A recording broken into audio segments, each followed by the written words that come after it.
Hello everybody, welcome back to another tutorial video. I hope you're doing well and feeling well and healthy. In this video I'm going to show you how you can change your username or your account name in your computer. From here, just type control panel,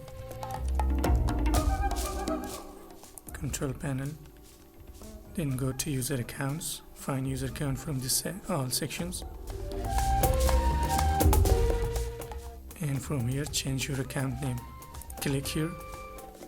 From now you can see this name Zakaria Khanzada, just changed here. Type another name and then change name.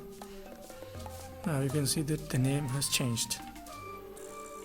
So next time when you turn on your computer, so you can see this name on your user account. So this was all from this tutorial. If you have any question, just type your question in the comment section, and also share your views and thoughts about my videos. And please subscribe my YouTube channel and press the bell icon and share the video with your friends and family. Till next video, have a good time. See you later. Bye bye. Have a good day.